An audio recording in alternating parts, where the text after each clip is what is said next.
Sir ಒಂದು ಒಳ್ಳೆ emotional touch ಆಗುವಂಥ ಒಂದು ಒಳ್ಳೆ ಸಬ್ಜೆಕ್ಟ್ ಕೊಟ್ಟಿದ್ದೀರಾ. ಫಸ್ಟ್ ಈ ಕಥೆ ಹೇಗೆ ಉಟ್ಕೊಂಡಿದ್ದೀರಾ ಸರ್? ನನಗೆ ನಮ್ಮ ಅಜ್ಜಿ ಮನೆ, ಅಜ್ಜಿ ಊರು, ಅಜ್ಜಿ ಯೂಸ್ ಮಾಡಿದಂಥ ಪ್ರತಿಯೊಂದು ವಸ್ತು ತುಂಬ ಮ್ಯಾಟ್ರ್ ಆಗುತ್ತೆ ಸರ್. ಈಗಲೂ ನಮ್ಮ ಊರಲ್ಲಿ ಇರೋ ಮನೇನ ಹಂಗೆ ಉಳಿಸ್ಕೊಂಡಿದ್ದೀವಿ. ನಮ್ಮ ರಿಲೇಟಿವ್ಸ್ ಎಲ್ಲ ಹೇಳೋದು, ಯಾರು ಇಲ್ಲ ಸುಮ್ಮನೆ ಬಾಳ್ದಿದ್ದಿದೆ ಮಾರ್ಬಿಡಿ ಆ ಥರ ಅಂತ. ನಮ್ಗೆ ಇವತ್ತಿನವರೆಗೂ ಮನಸ್ಸು ಒಪ್ಪಿಲ್ಲ ಸರ್. ನಾವಿರೋವರೆಗೂ ಅದನ್ನ ಉಳಿಸ್ಕೋಬೇಕು ಅಂತ. ಸೊ ಎಲ್ಲೋ ಒಂದು ಕಡೆ ನಮ್ಮ ತಾಯಿ ಒಬ್ಬಳೆ ಮಗಳು, ಅವ್ರ ಅಮ್ಮ ಸ್ವಾಭಿಮಾನದಿಂದ ಯಾವತ್ತೂ ನಮ್ಮ ಜೊತೆ ನಮ್ಗೆ ಬದುಕಲಿಲ್ಲ. ಬಟ್ ನೋಡೋರ ದೃಷ್ಟಿಯಲ್ಲಿ ಹೇಗಿರ್ತದೆ, ನೋಡು ಮಗಳು ಕೇರೆ ಮಾಡಲಿಲ್ಲ ಅಂತ. ಸತ್ಯ ಬೇರೆನೇ ಇರುತ್ತೆ. ಆ ಸತ್ಯ ಯಾರು ಹೇಳೋದು? ಆ ಸತ್ಯ ಹೇಳಬೇಕು ಅಂದ್ರೆ ಒಂದು ಅವರೇ ಬದುಕು ಬರ್ಬೇಕು, ಇಲ್ಲ ಅಂದ್ರೆ ಈ ತರ ಒಂದು ಲಕ್ಷ್ಮಿ ಬರ್ಬೇಕು. ಅಲ್ಲಿ ಅವರು ಎಕ್ಸ್ಪೀರಿಯನ್ಸ್ ಮಾಡಿ ಅಂತ ಅಥವಾ ಲಾಸ್ಟ್ ಮೂಮೆಂಟ್ ಅಲ್ಲಿ ಏನ್ ಅನ್ಕೊಂಡಿದ್ರು ಅದನ್ನ ನೋಡಿ ಅವರು ಅದನ್ನ ಹೇಳಿದಾಗ ಮಾತ್ರ ಅದು ಸಾಲ್ವ್ ಆಗುತ್ತೆ. ಸೊ ಈ ಲಕ್ಷ್ಮಿ ಪಾತ್ರ ಅದು ಪದ್ಮಜ ಅವರೇ. ಅದನ್ನ ಬಿಟ್ಟು ಬೇರೆಯವ್ರು ಮಾಡಕ್ ಸಾಧ್ಯನೇ ಇಲ್ಲ ನನಗೆ ಗೊತ್ತಿತ್ತು. ಬಟ್ ಅವ್ರು ಒಪ್ಕೋತಾರೆ ಅನ್ನೋದು ನನಗೆ ಔಟ್ ಆಫ್ ದ ಬಾಕ್ಸ್. ಒಂದ್ಸಲ ಅವ್ರನ್ನ ಹೋಗಿ ಅಪ್ರೋಚ್ ಮಾಡೋಣ, ಅವರು ಇಲ್ಲ ಅಂದ್ರೆ ಮುಂದೆ ಯೋಚನೆ ಮಾಡೋಣ ಅನ್ಕೊಂಡಿದ್ದೆ. ಅವ್ರಿಗೆ ಮೆಸೇಜ್ ಹಾಕಿದ್ದು ಇಷ್ಟೇ, ನಾನು ಮೇಡಮ್ ಒಂದು ಕತೆ ಮಾಡಿದ್ದೀನಿ, ನಿನ್ನ ತಲೆಯಲ್ಲಿ ಇಟ್ಕೊಂಡು ಡೈಲಾಗ್ ಬರ್ತೀನಿ, ನೀವು ಕತೆ ಕೇಳಿದ್ರೆ ಒಪ್ಕೋತೀರ ಅಂತ ನನ್ನ ಸಣ್ಣ ನಂಬಿಕೆ ಇದೆ ಅಂದ. Okay Abhijit, I will meet you ಅಂದ್ರು. ನೀವು ನಂಬಲ್ಲ, ಕತೆ ಕೇಳಿದ್ಮೇಲೆ ನನಗಿನ್ನ ಜಾಸ್ತಿ ಉತ್ಸಾಹ ಅವರಲ್ಲಿ ಹುಡ್ಕೊಂಡು ಸುಮಾರು ಕಥೆಯಲ್ಲಿ ಇಂಪ್ರೊವೈಸೇಷನ್ಸ್ ಅವರು ಕೊಟ್ಟಿರೋದು ನನಗೆ ಅವತ್ತೆ ಇನ್ಸ್ಟೆಂಟ್ಲಿ. ಫಾರ್ ಎಕ್ಸಾಂಪಲ್ ಒಂದು ಇಂಪಾರ್ಟೆಂಟ್ ಹೇಳ್ತೀನಿ, ಇಡ್ತಾರೆ ಅದ್ರ ಮೇಲೆ ಅಮ್ಮ ಇವರು ಪದ್ಮಜ ಅವ್ರ ಕೈ ಇಡ್ತಾರೆ. ಇದು ನಾ ಬರ್ದಿದ್ದು.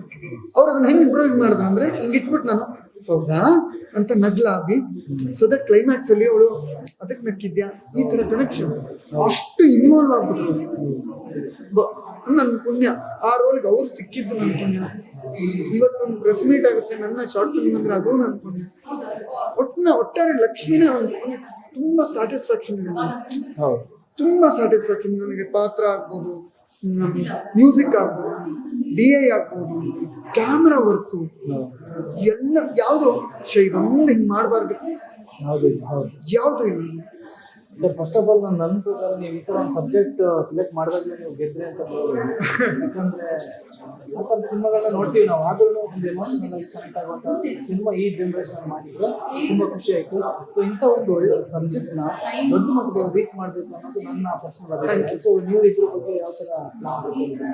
ಸರ್ ನಾನು I want to approach OTT platforms first thing. ಸುಮಾರು OTT ನಾನು ನೋಡ್ತೀನಿ, Hotstar, ZEE5, Sony live, Amazon mini ಅಂತ ಬೇರೆ ಇದೆ. ಸೊ ಅಲ್ಲಿ ಶಾರ್ಟ್ ಫಿಲ್ಮ್ಸ್ ಇರುತ್ತೆ. ಬಟ್ ಎಲ್ಲೂ ನನಗೆ ಶಾರ್ಟ್ ಫಿಲ್ಮ್ಸ್ ಕನ್ನಡದ್ದು ಯಾವುದು ಕಂಡಿಲ್ಲ. ಹಾಗಾಗಿ ಇದಾಗ್ಬೋದಾ, ಒನ್ ಆಫ್ ದಮ್ ಆಗ್ಬೋದಾ, ಯಾಕಾಗಲ್ಲ? ಕ್ವಾಲಿಟಿಯಲ್ಲಿ ಏನು ಕಮ್ಮಿ ಇದೀವಿ ನಾವು? ನಮ್ಮನ್ನು ಎಂತ ಒಳ್ಳೊಳ್ಳೆ ಶಾರ್ಟ್ ಫಿಲ್ಮ್ಸ್ ಬರುತ್ತೆ. ಈಗ ನಾನು ಮಾಡಿದ್ದೀನಿ. ನಾನು ಈ ಫಿಲ್ಮ್ ಯಾವ ಒಂದು ಪ್ಲಾಟ್ಫಾರ್ಮ್ ಅಲ್ಲಿ ತಗೊಂಡು ಹೋಗಿ ಸಾಧ್ಯನೋ ಅಷ್ಟು ಟ್ರೈ ಮಾಡೋಣ ಅನ್ಕೊಂಡಿದ್ದೀನಿ ಸರ್. ನಂಗೆ ಗೊತ್ತಿಲ್ಲ ಇದು ಅಲ್ಲಿಗೆ ಹೋಗಿ ನೋ ಇಟ್ಸ್ ನಾಟ್ ಕ್ವಾಲಿಫೈಡ್ ಅಂತಾರೋ, ನನಗೆ ಏನೂ ಗೊತ್ತಿಲ್ಲ. ಬಟ್ ರೀಚ್ ಆಗದೆ ಬರೀ ಅದು ಯಾರು ಬೇಕು ಅಂತ ನಾನು I don't want to sit. ಅಲ್ಲಿಗೆ ರೀಚ್ ಆಗೋಣ ಅಂತ ಸರ್. ರೀಚ್ ಆಗ್ಬಿಟ್ಟು ಸಿಕ್ಬಿಟ್ರಂತೂ ಇನ್ನೂ ಒಳ್ಳೇದು. ಬಹುಶಃ ಅದರಿಂದ ಸುಮಾರು ಕನ್ನಡ ಕಿರುಚಿತ್ರಗಳಿಗೆಲ್ಲದಕ್ಕೂ ವೇದಿಕೆ ಸಿಗುತ್ತೆ. ನನ್ನಿಂದ ವೇದಿಕೆ ಸಿಗುತ್ತೆ ಅನ್ನೋದಕ್ಕಿಂತ ಲಕ್ಷ್ಮಿಯಿಂದ ವೇದಿಕೆ ಸಿಗುತ್ತೆ. Okay sir, all the best. Cinema career ಒಳ್ಳೆದಾಗಲಿ. So sweet of you. Thanks, ತುಂಬ ಥ್ಯಾಂಕ್ ಯು.